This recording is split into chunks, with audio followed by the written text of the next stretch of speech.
Yo, what's up? What's happening? Welcome back to another episode of Brothers Need Therapy with our special guest, my little brother Aaron.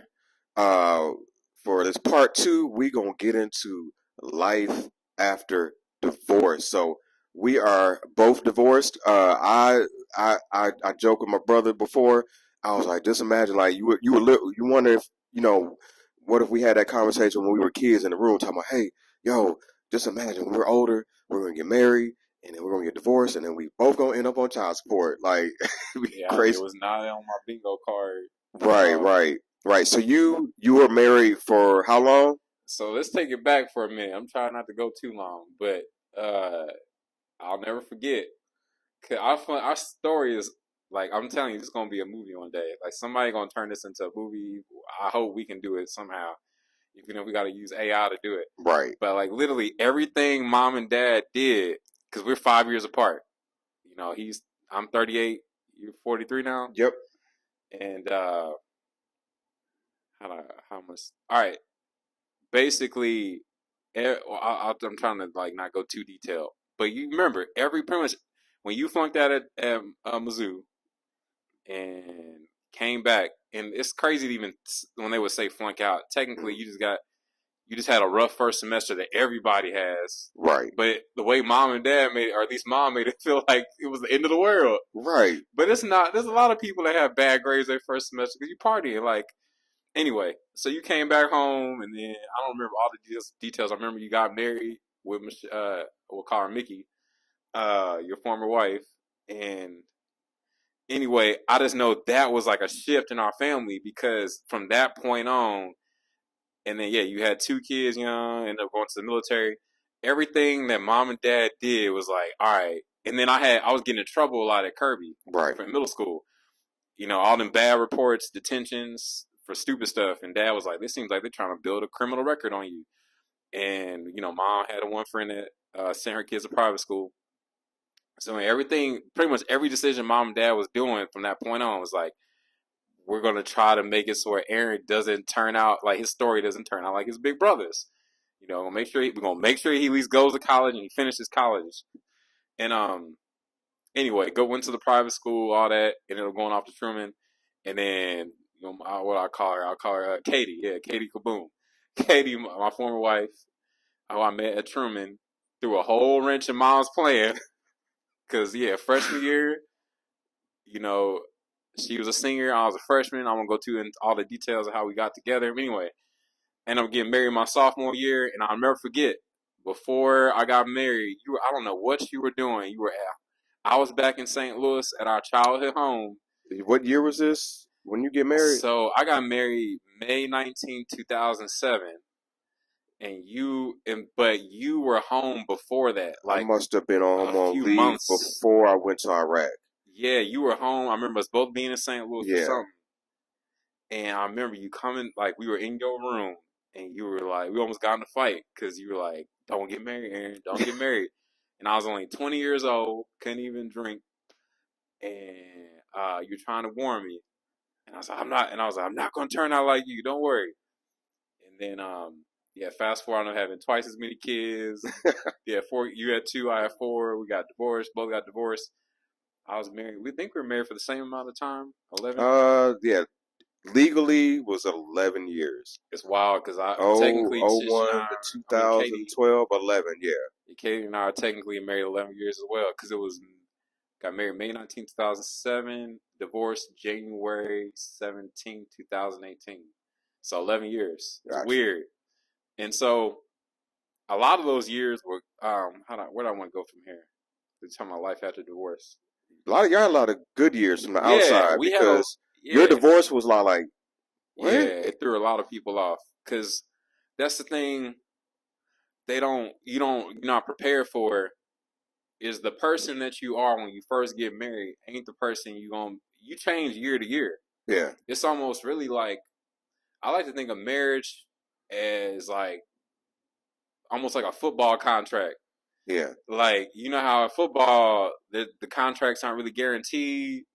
Even though it might say 3 years. Performance based. A lot of it ain't like, as good as NBA or baseball contracts, where a lot of the more anyway. I don't want to get too deep into that for people. I will lose people when we get into that.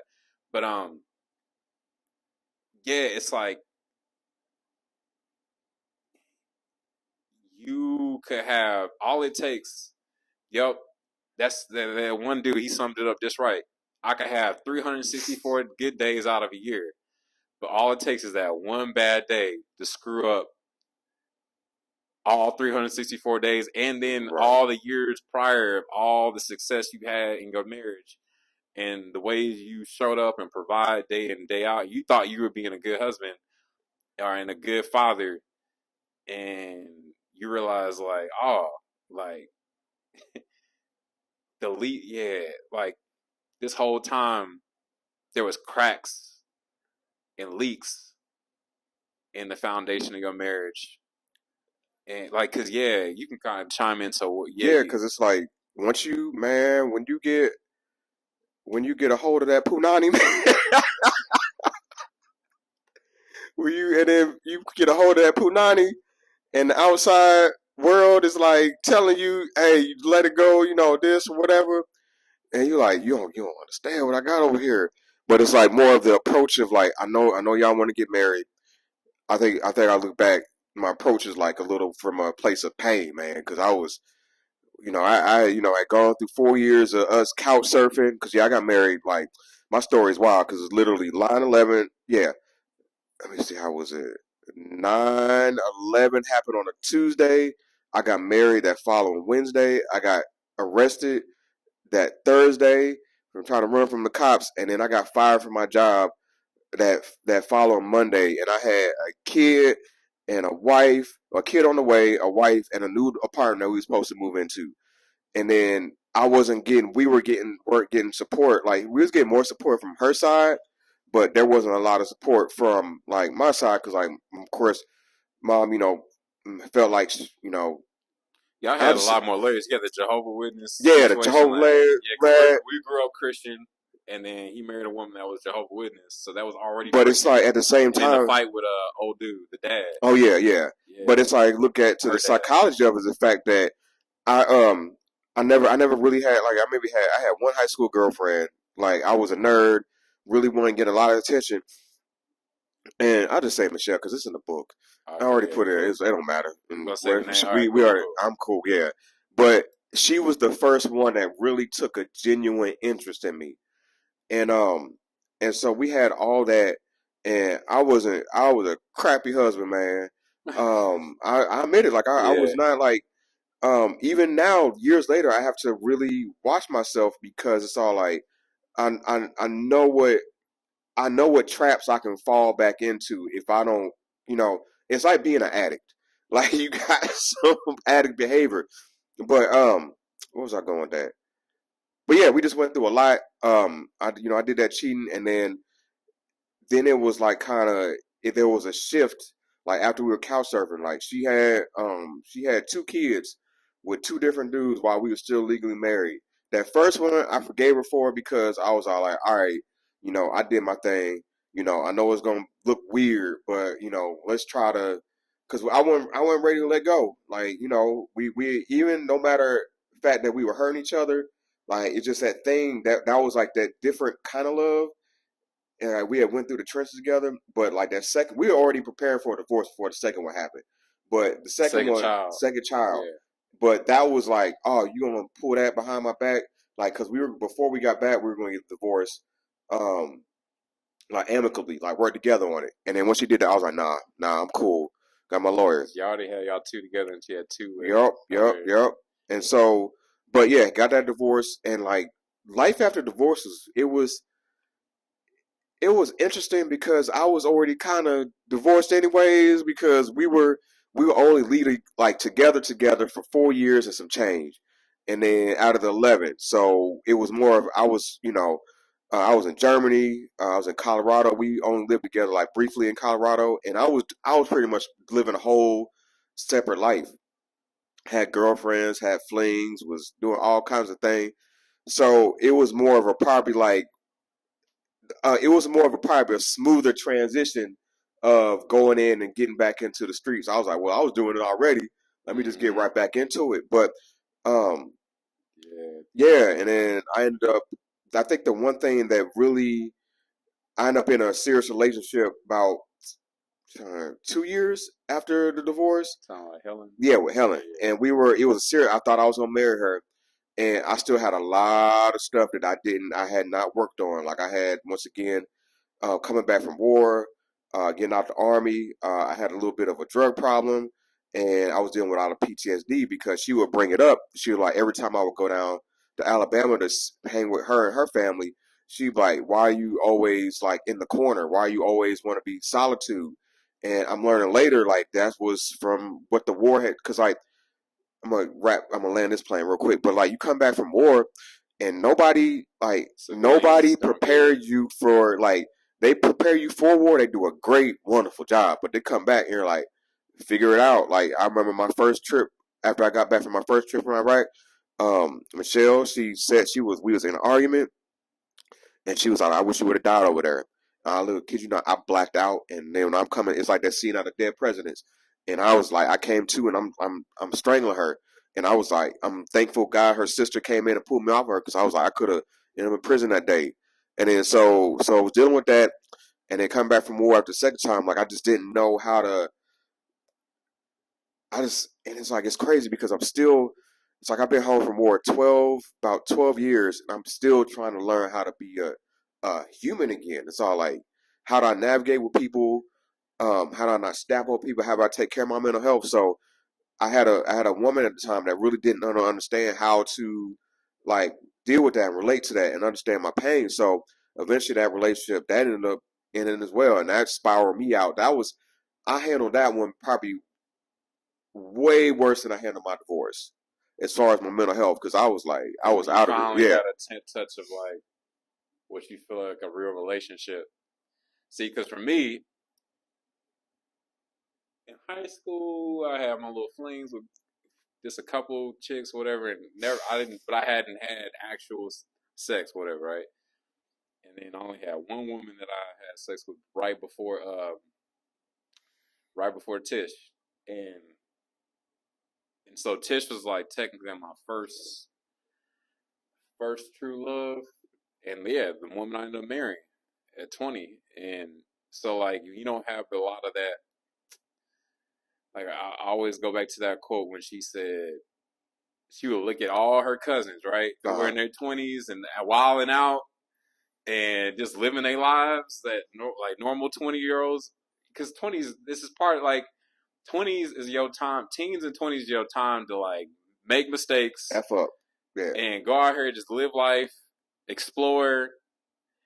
Don't get me wrong, as Christian, like from a Christian standpoint, I encourage you to try to get around good positive friend groups that are gonna keep you like on that straight and narrow as much as possible.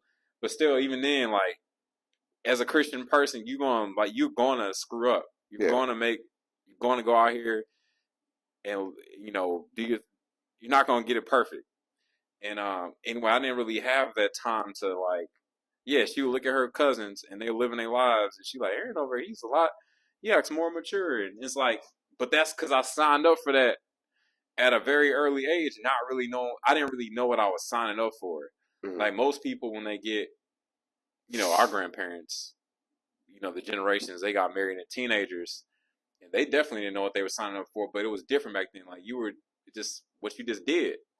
And there was a lot of survival aspect to that, because like the maturity thing was because our parents like prepared us for like like we say, like we saw a dad We had that went, examples like Dad he went worked, to work. yeah, Got up at 4 a.m. every day. mom went to work, Mom went to work at 8 a.m. They just worked. They stayed on us. They put us in programs, activities, programs, and then you look at your peers sometimes and they didn't have that. So I get what I'm saying. That's something I didn't factor into, like, because I heard somebody say that the way your relationship has reached a point of stability if it gets real boring. Yeah. But a lot of folks, I'm starting to realize they don't know how to operate within a boring, like, what we in quote unquote boredom. Yeah, boredom. It looks different for everybody. Right. Like boredom. Like when I think boredom, another word is like where there's not a lot of drama. Yeah. So I married a woman that grew up in a single parent household that she saw. With our parents, they had a blow up like once a year. I just Yeah. remember almost like once a year they had a fight, and then things would smooth over, and it would just keep it moving, right? And we thought that a few times they were going to divorce, but they worked it out.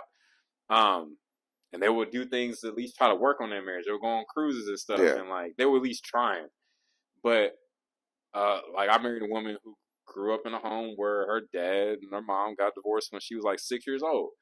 And then so she saw like her mom fumble through the game Yeah. and had a boyfriend like who dated a long term boyfriend for a while, then got married like two more times in the course of like her young formative years. It's all during her formative years. And so and some people they deal with even crazier, more chaos, right? And so with seeing their mom or their parents dating all these different people and so where do I want to go from here from that? So we had the example of stability, and it's something about you. All right, so how can somebody have expectations of you as a husband and a father if they never had that in their lives? Right. So, but they're telling you you're not measuring up, and that's something I didn't have the words. Yeah. I didn't have like they're telling you you are not measuring up to what their expectation is of a father and of a father and a husband. And I'm thinking I'm doing a pretty good job. Like I know I'm not perfect. I know I'm not getting it right. But for the most part, I'm thinking I'm doing a pretty decent job. But here I'm being told that I'm not doing enough. Uh-huh. And so I'm trying to think of where to pivot in this conversation. It's like, Well, you're talking about the expectations, but it's like when you get married that young, like you learn how to be yourself, learning trying on to the figure out how job. to learn on the job, and then you're learning that, and then you're learning how to be a man. Yeah, you learn how to be a man, be yourself, learn how to be a husband, How to lead. how to be a then you got kids on top of that. So then you're trying to learn how to father, and yeah, and I know when learning myself, I used to think I was like, oh, I never saw all as far as I know, dad never cheated on mom. So I was like, where did I get this from? Yeah. Cause yeah, cause Michelle, she had me burned up one time. I couldn't laugh too hard, but she was like, you know what? You wanted to be married and single at the same time, and I was all like, you know what? You right. You are correct. Like I still.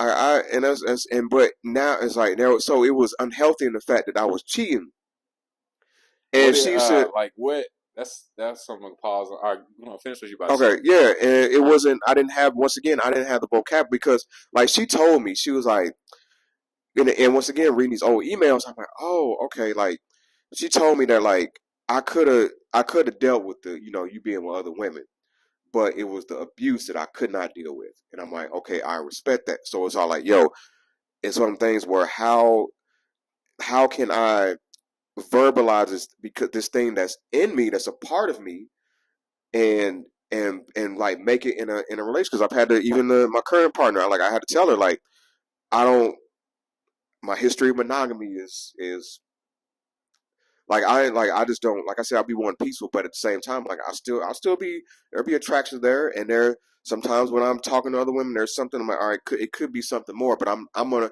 I respect you enough not to do anything behind your back and to also be Be forthright honest. with you Yeah. and be honest with you and say hey yo there's an attraction there is there anything you might want to explore? And I'll be like, yo, y'all can, talk and stuff. And this ain't for everybody, okay? This is something that, this is something like you gotta be at peace with. Um, and talk to your partner and everybody wants to do because even me think people be thinking poly is all, fun and games, but no, that's work too. Yeah, Um, multiple spouses, and multiple it's yeah, and it's girlfriends. like whatever you need, whatever works for you in your situation. So it's like it takes a lot of communication, a lot of honesty, a lot of hard conversations, a lot of this person um may want to explore as well, and this the whole because I can't get with the whole you can't do something or I own you or you're mine. or I own you. Like, no, you don't own me. Like, or telling you, like, give you ultimatums. Ultimatums, like, all you're gonna do when you do that is you're just gonna push me away. I'm like, yo, nah. So that's a good segue into like leading up to like what I guess you could say, like, before we get into life after divorce, because we're kind of talking about things that led up to the divorce. I just like, so for me, it's all my stuff. You might want to watch it. I'll put a plug in for my book. It's called Better Man. Yeah, BETTERMAN. Like it's kind of a personal name for me because that was a song. Is ironically that was a song that Tish and I danced to at our wedding. Mm-hmm. By Music Soul Child. And it's funny because she used to hate that line in there because he talks about playing all these games, all the games I played. She used to hate that line. But women, it's like they don't really know how savage dudes are. Like even the most tame, they got their big old ego that's like thinking like I am the only one. I have the only vagina that this man is gonna want for the rest of his freaking life. And I be telling these women like, look. When I say this, ladies, when you're looking in the camera, you may have a vagina, but you have never felt vagina. And usually, like, they all, all of them usually, like, feel, I've been enough, you got your fire, and then, they still is cool, and then you got your, all right, cool, and then you got your, whatever, ain't worth risking your family over. But at the same time, like, I'm know your vices, fellas. My vice is new vagina. See, and that's I might as well have been cheating, like, because it's weird, like the dynamics of our relationship, because I had discovered porn at 8 years old, and masturbation at that young too. It's funny you didn't discover it till 18, but and then I took that into the marriage. And once again, I had not really experienced like very many women prior to her. She was kind of like, maybe I didn't have a whole lot of experience. I didn't have a whole lot of reference, right, to know what I was even missing out on. I didn't even know what I was missing out on. Like other than what I would see on the screen, and dealing with like, how do I say this? Whenever I would do that, that was considered like looking at porn, or whatever. And I won't get too deep into like that's a whole nother podcast, like what it is, what it's like being in a marriage and dealing with like y'all like, early on when you dating, y'all everything's fire. Right. You having sex every day, 3, 4, 5 times a day like a jackrabbit. And then once you start having them kids and you're working and stress and bills and life ain't the life of the party is over. Right. Life of the party. You are now like reality sets in, and then you might.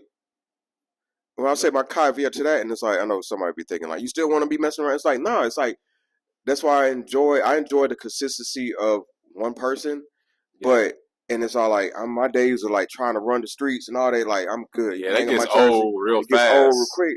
But it's like sometimes you never know. Like you be in positions and settings. Like me being a yoga teacher, me getting back into the music and art game. There, you don't know until you're in a situation, and then you just have to be honest. Like, hey, yo, I was in yoga class. This woman approached me. I'm not doing no approaching. Like she approached me, all that yada yada yada, and I'm like, hey, I got a girlfriend, stuff like that. And then you take the conversation from there. But like the chasing days is over. All right, let me plug this in there too, real quick, as we I guess we can probably like in here before we get to life after divorce, like say like some things that you would encourage young married couples. I know we ain't like the best, or we could like I don't even necessarily try to encourage your younger self or other young couples, because I know for me I would say like, hey dude, go. It's tricky. Two things: getting counseling, but also like not talking to your family. I mean, I get it. Sometimes people are dealing with abuse and stuff, and people need to tell folks to get help. But like in most cases where that's not really happening, like, or even if it is happening, be careful who you talk to within your family, because they're gonna take sides. And a lot of families ain't old school where they're gonna be fighting to like try to help y'all like stay together, Uh-huh. a lot of times they're gonna be like, "Well, you shouldn't have married him in the first place." It's You know, so yeah. like, yeah, leaving family out of it, going to some professionals, and getting but counseling is tricky too. Because I've been in situations where you can have, like, there was that one white dude, Christian counselor I went to, and things were seemed to be going well when we were both doing it with him in the room. But then he was like, we should split up, and I see your wife, and no, Nah, don't have the same don't counselor. be having No, your. don't have the same therapist either. I would recommend your wife seeing no dude counselor because dudes are savages. They be having ulterior motives. They will try to like steal your wife from you, like, and plant seeds in their head. Like, I would encourage, yeah, man. See, I think like counseling is tricky because not all them counselors are like you might have to date around to find counselors that work for you. Because yeah, and I didn't realize that too. Like just because one counselor, because some women are like he doesn't initiate counseling, he won't like Tish had to go set up the appointment. Because like most dudes, we don't even like to go to the doctor. We don't like anybody in our business, but like for to the fellas, I encourage you to go seek help and realize like that the first couple of counselors may not work for you. Right. Like keep searching one out until you find one for yourself that works, and then also hopefully find like one for y'all both to like mom. I like how mom and dad did. I think that's kind of one of the best ways. Is like she gets a counselor, hopefully a woman. I'm not a big fan of men counsel women. I'm just saying because I just know I'm a man. Hey, I'm a man. I know. I'm sure there's some great male counselors that deal with women, but I know how. Anyway, that's a whole nother discussion. But yeah, I encourage you get like mom had her counselor, dad had his counselor, and eventually they would have like these like once a month or so meetings where he would bring his counselor, and she would bring his. And sometimes it doesn't always work out logistically. Sometimes you might have to do it on Zoom. But that's something. If I could go back, and it may and no, like mom and dad, their marriage didn't end up working out, but at least they tried. Yeah. And maybe if they had gotten the counseling sooner, there's some things that could have worked out. Because by the time they got the counseling, you already had like damn near 30 years. So much piled up. Yeah, and you getting through that. So the earlier you can get that in there, because all right, so that's what I was going to talk about, like. Because, you know, sex is like the barometer, like they call it the thermostat of your relationship. As soon as y'all stop, as Chris Rock said, as soon as y'all stop effing, it's pretty much, it's a wrap, Chief. Well, it's a wrap, Chief, on this episode. We're going to do a part 3. We're going to get more into life after divorce and then dealing with mental health with after divorce. Cool.